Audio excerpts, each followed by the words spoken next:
ஓம் சாந்தி 4/8/2024. ஓம் சாந்தி.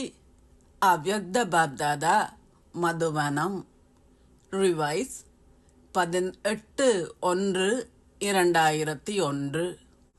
என்று ஒவ்வொருவரின் இதயத்திலிருந்தும் ஞாபகங்கள் வெளிப்படுகின்றன.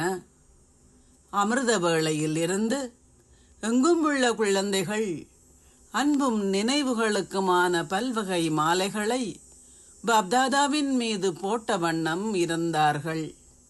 அத்துடன் கூடவே அவர்களின் இதயங்களின் அன்பும் நினைவுகளுக்குமான பாடல்களையும் பாபா கேட்டுக்கொண்டிருந்தார். அதற்கு பிரதிபலனாக பாபாவும் தாதாவும் இருவருமே குழந்தைகளுக்கு வெவ்வேறு சக்திகள், வெவ்வேறு ஆசீர்வாதங்கள் என்ற மாலைகளை சூடிக்கொண்டிருந்தார்கள். இந்த நினைவு நாள் மகன் தந்தையை காட்டுகின்றார் என்பதற்கான விசேடமான நாளாகும். இது சக்தி சொரூபங்களாக இருத்தல் என்ற ஆசீர்வாதத்தினூடாக குழந்தைகள் பௌதீக மேடைக்கு வந்த நாளாகும்.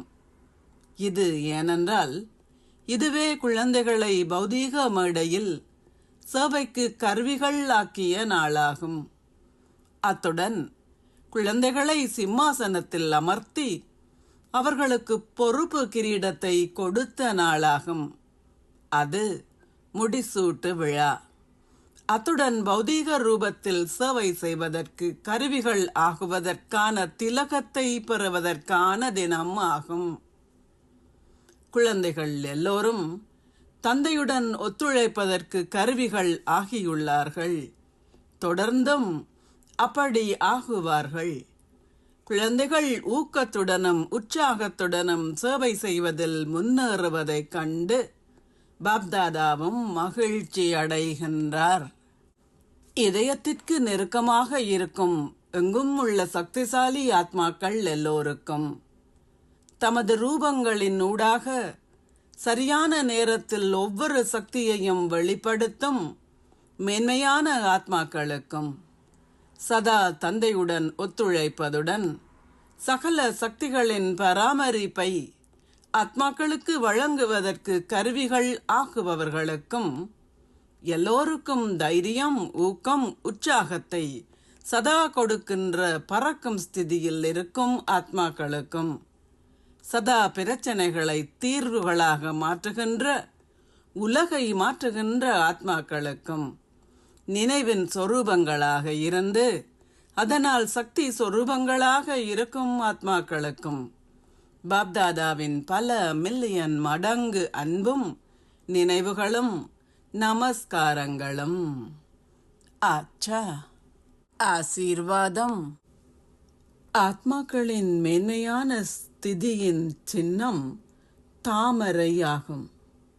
இத்தகைய தாமரை ஆசனத்தில் அமர்ந்திருக்கும் நீங்கள் சரீரங்களின் எந்தவிதமான விழிப்புணர்விலிருந்தும் பற்றற்று இருப்பதன் மூலம் தாமரை ஆசனத்தில் அமர்ந்திருந்து இறைவனின் அன்பை அனுபவிப்பீர்களாக.